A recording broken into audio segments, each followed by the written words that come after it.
দিতে হবে, মানতে হবে, মানতে হবে, দিতে হবে, দিতে হবে, মানতে হবে, মানতে হবে, দিতে হবে, দিতে হবে, মানতে হবে, মানতে হবে, দিতে হবে, দিতে হবে।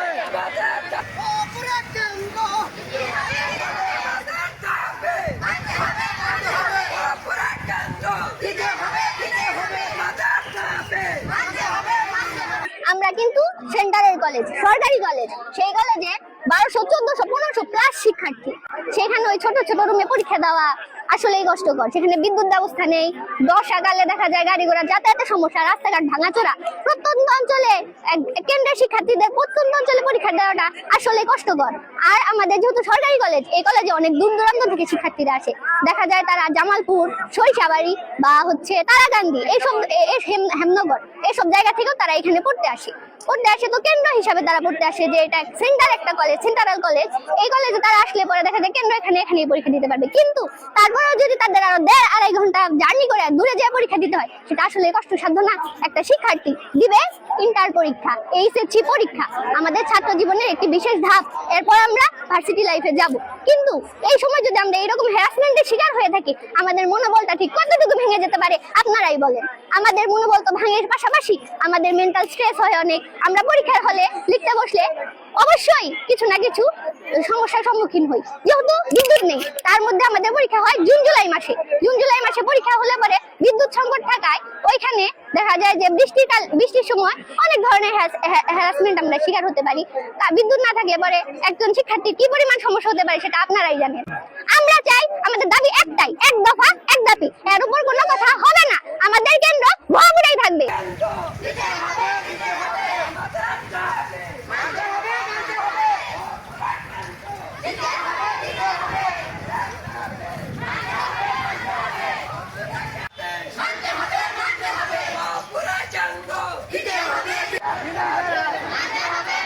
আমি এইচএসসি পরীক্ষার্থী 2026। আমাদের কেন্দ্রটি আসলে নিকরাইল সেন্টারটি করা হয়েছে। তো আমাদের আসলে যাতায়াতে খুবই সমস্যা। এখান থেকে প্রায় 10 থেকে 15 কিলোমিটার দূরত্বের আমাদের সেন্টারটি। তো সকালবেলা প্রতিদিন আমাদের সিএনজি ভাড়া করে যেতে হবে। সকালবেলা সিএনজি নাও পাওয়া যেতে পারে। তো আমাদের পরীক্ষার হলে তো আধা ঘন্টা বা 1 ঘন্টা আগে অবশ্যই আমাদের পৌঁছতে হবে, সিট খুঁজতে হবে। তো আমাদের দাবি হচ্ছে সেন্টারটা যেন ভুয়াপুরেই হয়।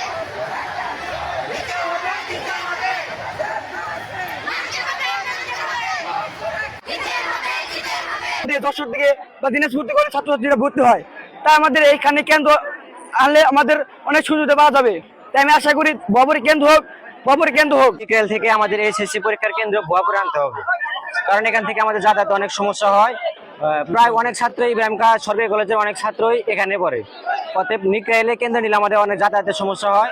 তাই আমাদের সকলের একান্ত দাবি নিকরাইল থেকে এইচএসসি পরীক্ষার কেন্দ্র ভুয়াপুরে আনা হোক। হ্যাঁ, এর আগে ভুয়াপুর কেন্দ্র ছিল, কিন্তু মাঝখানে আবার নিকরাইল চলে গেছিল। এখন নিকরাইল থেকে আমাদের একটাই দাবি, নিকরাইল থেকে কিন্তু আমাদের ভুয়াপুর আনতে হবে। আমাদের সামনে পরীক্ষা, যেহেতু আমাদের সামনে ওয়েদার খারাপ, বৃষ্টির দিন আসতেছে, আমাদের এখান থেকে যাইতে ওখানে প্রায় 2 ঘন্টা সময় হাতে নিয়ে যাইতে হয়। বৃষ্টির দিনে দেখা যাচ্ছে যে গাড়ি পাওয়া যাচ্ছে না, যাতায়াত বিভিন্ন সমস্যা। আবার বিভিন্ন সমস্যার কারণে যাতায়াত সমস্যা হয়ে যায়। বৃষ্টির দিন আবার রাস্তা খারাপ, ওইখানে অনেক দূর হয়ে যায় আমাদের জন্য। আপনারা সকলে অবগত আছেন, আজকের এই মানববন্ধনটি হলো ভুয়াপুরে কেন্দ্র নিয়ে। আসলে আমাদের কলেজে অনেক দূর দূরান্ত থেকে শিক্ষার্থীরা আসে, তাই নিকরাইল যেতে তাদের অনেকটাই সমস্যা।